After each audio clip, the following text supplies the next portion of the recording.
continuing to, I'm stupid enough to help her out still, to help her, you know, get groceries, pump gas, get her stuff when she doesn't have the money, etc. I'm stupid enough to continue trying to sell shit every single day to trolls that literally spend their time just trying to waste everybody else's. And I'm too much of a pansy for this world. Like, I care too much. I'm happier giving people the stuff off of my back or whatever, the stuff I have that they could use more than me, than I am buying myself stuff. So, like, I'm too trusting. I'm too willing to make friends with people when they always, you know, backstab me or steal from me or whatever. And I'm just exhausted every day. I feel like I'm 90 years old and I don't have any future anymore and I don't have a way out and I don't know what's going to happen and I'm tired of fucking living on every day not knowing what's going to happen. Like, my mom might be fine with just sitting around doing nothing about her bills and doing nothing to make money and not giving a shit if her car breaks down. Because she has friends who are going to drive her around and do stuff for her, and she can manipulate money out of anybody. Even her brother's even been willing to go buy her cigarettes when he knows that that is destroying her life and my life, because she constantly needs them, and she constantly blames it on me because I'm the one who's being the fucking, you know, harassing bitch or whatever. And I don't even know anymore. I'm sorry I'm rambling so much. I just had to get it out. I've been trying to keep things positive as much as I can, but my life has nothing positive in it. Like, I might be able to do, you know, edible videos and WeedTube videos, but other than that, I just don't have any positivity to speak of, and it's not like I can just, I mean, yeah, I'm confused by the fact that people have to fake it on YouTube to make it. That's where that phrase came from, I guess. But then also, especially lately, people keep saying that they want genuine, authentic people, and they want real. They want 100% real, and all this shit. But when I try to be 100% real, everybody bitches on me because I'm not happy enough, and I'm too depressing. And it's like, you know what, bitch? My life is depressing. That's what it's been, and I've been doing everything I can to get out of it. You know, I've done everything I can. I mean, even 5 fucking years ago, I spent 7 days straight with almost no sleep trying to come up with a way to get to the Cannabis Cup in Michigan. And I even had a couple people that ended up being trolls who offered free tickets, but I couldn't get a ride. And I ended up getting screwed by everybody who pretended to help to offer things at the time. And I just, you know, I've been fighting tooth and nail to get to experience something fun, to have something to hold on to, you know. The last fun thing I experienced was 15 years ago when I went to a fucking convention in Lansing or whatever. I can't even remember it. Can't remember what fun feels like. I haven't been to a movie in 5 years. Like, you know, I'm exhausted. Like, people need people can't go through every single day of almost no sleep, constantly having to do everything on their own when they're fighting all these illnesses and symptoms and having nobody there to talk to or nobody there to get support from, or no family support, no, you know, no happiness to hold on to, no future to hold on to, just nothing. Like, most people have something happen, somebody that's there for them, you know, happy event or something in the future that they can hold on to, just anything. And I just don't. So I'm like, I don't know anymore. I'm just exhausted. And I'm tired of waiting to see if it's ever going to get better or if it's just going to keep getting worse. So, you know, I don't know what to do right now. I'm going to go shave my hair and get in the shower, and then I'm going to have to go next door and hope against hope that this neighbor lady will be willing to take me tomorrow, because if not, I'm basically fucked. I'm fucked. What else is new? I'm always fucked. But, I was gonna do a video tomorrow night if I have the energy to, or sometime this weekend, so I can do my resupply. I can show you guys my resupply. So hopefully, assuming I can get it, because if I don't get it tomorrow, I don't know when I'll be able to get it, because I'm going to be out of most of my pain control and almost out of my cannabis, and I don't know how I'm going to function after that. So I guess I will try to update you guys later. I did do my cupcakes, by the way. I couldn't do a video of it because my phone was fucking up at the time. I couldn't get it to record. And the frosting didn't turn out good, so I have to fix it and whatever. So I actually got a really cool surprise edibles mix for the next batch, which is going to be in about a week and a half or something. I will record that one, even if it's not very good quality, because I really want to show it off. So that'll be something for you guys to look forward to if you're even listening to this point. I'm sorry about the video stopping. It only records a certain amount, I guess. So I'm going to go get in the shower before it gets dark and run over to the neighbors and see if she can possibly take me up there. Otherwise, my caregiver has already said that he would have to drop me if he has to drive here, because it's a long way for him and he doesn't have a really reliable car. So I'm just fucking going crazy right now, like I do every month, except this time I now have to worry about not having meds. Not only not having money for my power, but also not having meds. So, yay.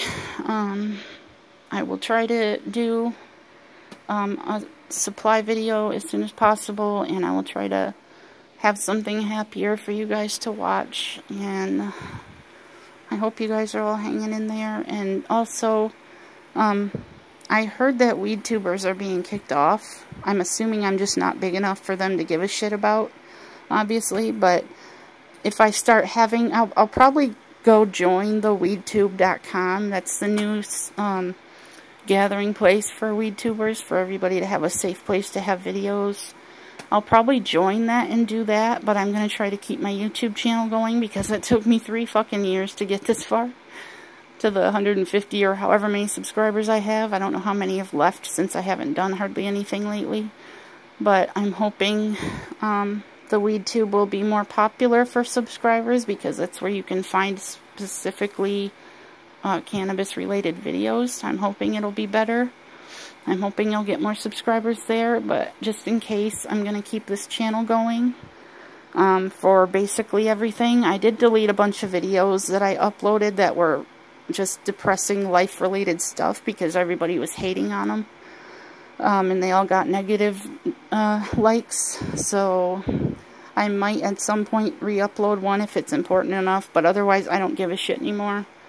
Either I'm not going to make it, or I'm going to make it being myself. I just can't keep doing this, trying to get dressed up enough, and trying to have the right lighting, and trying to do positive videos. Like, you know, I'm stuck between the people, even in the WeedTube community, who want you to be real, who tell you to be yourself and be authentic. But then people say, you know, stay positive and be happy and good vibes only and all that shit. It's like, you know, some people don't have good vibes only. A lot of people don't have good vibes only. Some people don't have good vibes, you know. It's just the way it is. Maybe if I had a chance in hell of living anywhere else in the country, anywhere, fucking Canada, anywhere where they're not, you know, sticking me at the bottom of the shit barrel, where I just get stepped on by everybody else and I never get to come up for air. It's like, I know it sounds like I'm being self-centered and whining and bitchy, but I literally have not had an opportunity in my life to get the fuck out of here, ever. And if I had been able to go back to California, the chance that I had to go visit California before I was political, before I was involved in YouTube, before I knew anything. If I had a chance to go back in time, I would not get on that fucking plane back here.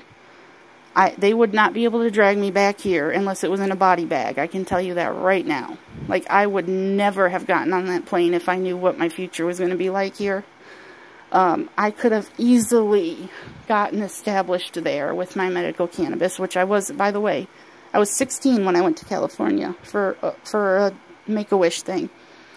I wasn't on cannabis for several years after that, but I was on a lot of fucking prescription drugs that destroyed my body, shut down my kidneys, and all kinds of shit, and made me sick. So, if I had the chance to have not been on strong prescription drugs for the last 15 years since then I would probably be a hell of a lot better off. I would have been able to get medical cannabis there at the time, and I would have been able to stay on it because it's a lot cheaper there. And they have conventions where you can go and get free samples like that would last you forever. At least me, because I don't consume them as quick as I can. I just use it medically. So, I've just literally never had an opportunity at all to get out of here. Never.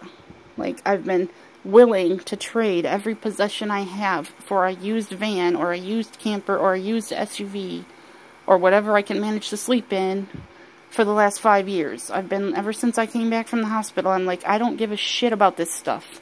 I am willing to leave it all behind, and I am willing to trade it all for any kind of a fucking vehicle at this point. And I've just been having to slowly pawn stuff off to trolls and people who actually show up and buy it for the last 5 years, and I've just been making $1 a day on this. I am kidding you not. I have made $1 a day on this. There's been 2 or 3 times where people bought something like that was worth $100, and that was good, but that was only 2 or 3 times. So I'm just at the end of, I'm so far beyond the end of my rope, I don't know what they call it. My mom has pushed and pushed and pushed, and she's pushed me off the edge for fucking 3, 4, 5 years. Like, I've been pushed over the edge. I've been beyond the end of my rope, and I don't know what they call it, because I'm not able to just check out like people do when they get to the end of their rope and there's nobody there to give a shit. There's people are allowed to check out, and I just can't. I'm not allowed to. I'm stuck here, and that's why I feel like I'm in hell, because my patients' rights have been violated, my DNR rights were violated, and my right to have any kind of a future or a life of any kind has been violated. So, until I have permission to get this shit out of my chest so my body can fail naturally, I'm stuck here. And I'm sick of it, and I'm sick of not having any representation whatsoever in the news or in the, TYT or in any of the news shows I watch or in anything like that Bernie talks about. They're always referring to veterans and elderly people who are retired and poor families and children that are going hungry. It's like, there's never been a representation for people who are born disabled or are disabled since childhood, never get to work, never get to go in the army, never get to grow old, never get to have a life before they end up disabled. It's like, we're not represented because we are literally living on less than the people who are represented as being the poorest people. Like, people who, like me, who are born disabled are expected to live on a fraction of a fraction of a fraction of the poverty level. And people are just fighting for these $15 minimum wage people who are already making poverty level wages. And I'm like, how long is it gonna, are they just hoping we all die off or something? Like, all the people who are useless because they were born disabled are just gonna die off, and then they can figure out how to make people not born disabled from now on? Like, really? For the last several years, I keep saying, I would give everything I own to be in the healthy, sexy body of Michelle Rodriguez for 1 year. I used to say 1 year. 1 year is not even, 1 year would be really, really awesome. But at this point, I would take 6 months and then die like that. Like, if I could be Michelle Rodriguez for 6 months and just be healthy and sexy and happy and know what it feels like, then I would be fine with dying after that. I'd be fine with dying at any point. I just want to experience some fucking life for once, okay? I just want to experience life. I want to know what it's like to get in a vehicle and drive somewhere and not have to beg and not have to go through dealing with a petulant, spoiled 5-year-old mother who does this to me all the time, and make sure I don't have a backup ride, and make sure I don't have friends. And, you know,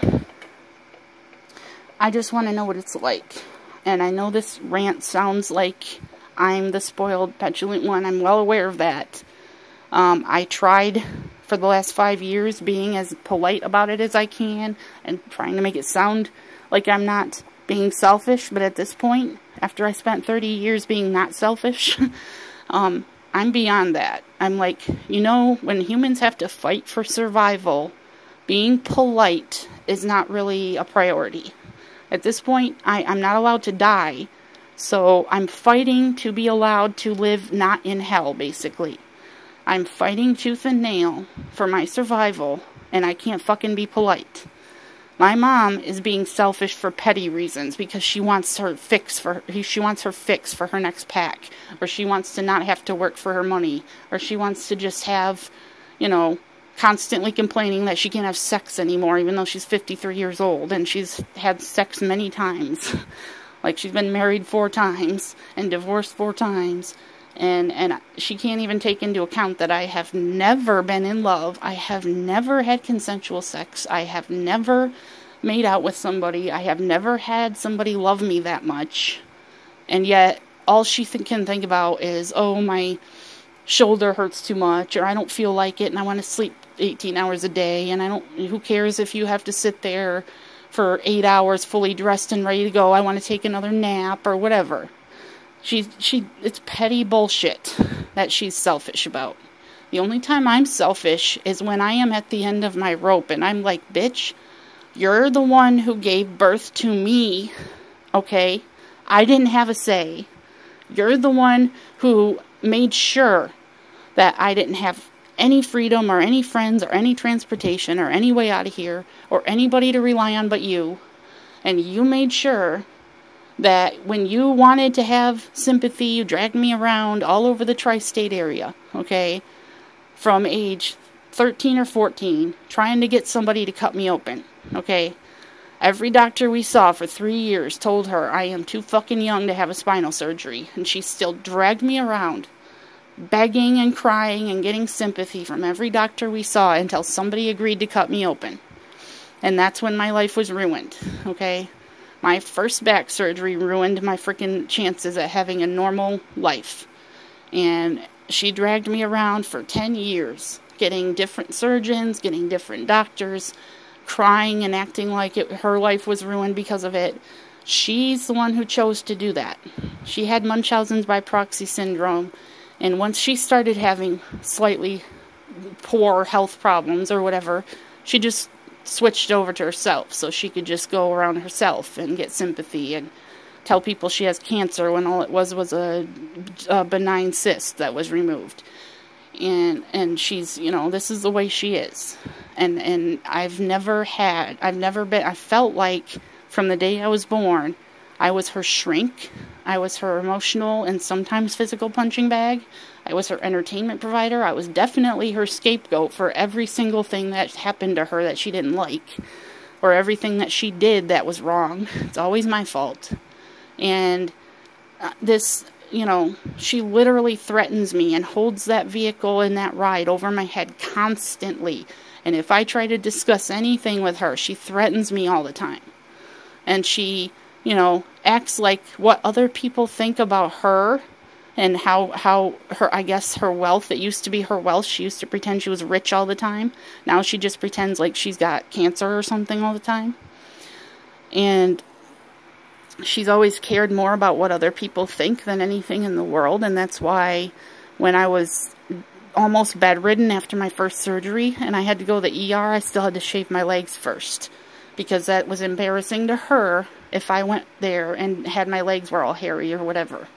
You know, I'd always have to brush my teeth and brush my hair and get dressed before I could go to the ER for 15 years that I had all these severe back problems. And when I would be getting a ride to the ER and crying my head off in the car, in the passenger seat, and we pulled up to a red light, she'd be like, "Stop it, you're embarrassing me, the people sitting next to us are looking," or whatever. She's been like that, okay? Now, it's more like her health problems are what she uses to get sympathy.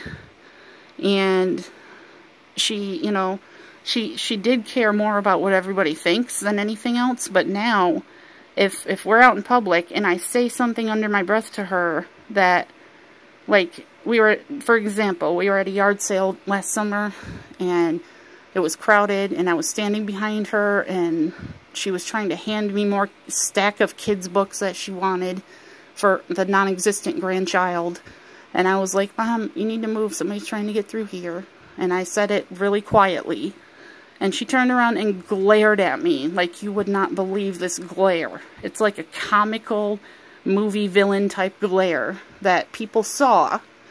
And I was like, "Mom, just move, please. People are in the way." And then she'd move, and then we would get in the car, and then it escalated slightly to the point where she just put her stuff down on the table and went to the car and said, "Let's go." And so I put my stuff down and went to the car and put my walker in the back seat and got in. And she literally smacked me across the face when I got in. And she's like, "Don't you dare talk to me like that in front of people again." And I hadn't said anything embarrassing. I just said, "Please, you know, you got to move. People are trying to get through." She's the one who glared at me and said a couple things that were much more embarrassing, and then got in the car. And everybody saw her smack. Well, not everybody, but people were looking when she smacked me because we were parked in the driveway. So I don't know what she's embarrassed by, but I would think that that would be more embarrassing than, you know, what I said or whatever. But she's just escalated to the point where she's, I mean, it's been established, not by her, but by everybody else in the family, that she's bipolar and psychotic and the most selfish, manipulative person you will, I mean, I've noticed these striking resemblances between the way she behaves and the way Trump behaves. I shit you not. Her and Trump have strikingly similar mannerisms and ways that they behave towards people. And if you guys can't imagine having to deal with Trump, I mean, I have to deal with her every fucking day.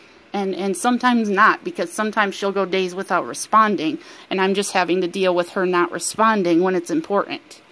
So I can't deal with this anymore. This is just basically going to be my 2-part video to fill you guys in on why I am having so many issues with my anxiety and my stress and my finances and having to deal with her by myself. It's hard enough that I would have to deal with getting out of here by myself, or dealing with my dozen health problems, 2 of which are terminal now, by myself. But the fact that I have to deal with her on top of that is not possible anymore. None of this has been sustainable for many years, and I've been screaming that from the rooftops, that this is not sustainable. My family is just not realistic or empathetic in any way enough to recognize that. So they are just ignoring it. So I'm going to cut this off before I get cut off. I'm sorry it was such a rant, but I don't even know if I'll be able to upload this. Hopefully I will. But I got to get in the shower and run next door before it gets dark. So I'll try to fill you guys in when I do my video in a few days, hopefully. Stay tuned for that. If you want to help, go to my Twitter. The top post in my Twitter has my GoFund and my Patreon. And it would be a massive help if I could even see any movement in my Patreon, because I've only had 1 person for 6 months. And it's depressing as fuck trying to promote something every day of my life like that and having 1 person for 6 months. I mean, I know I'm not important to anybody, but really, please consider donating $2 a month or $5 a month. That's all I'm asking. And if I got enough donors for $2 or $5 a month, I wouldn't have to go through any stress trying to come up with power bill money and stuff. So I really appreciate you guys for listening, and I'm sorry for the long rant and the 2-part video. And I promise the next one will be much more informative and interesting and less depressing. So I'll see you guys next time. Peace out.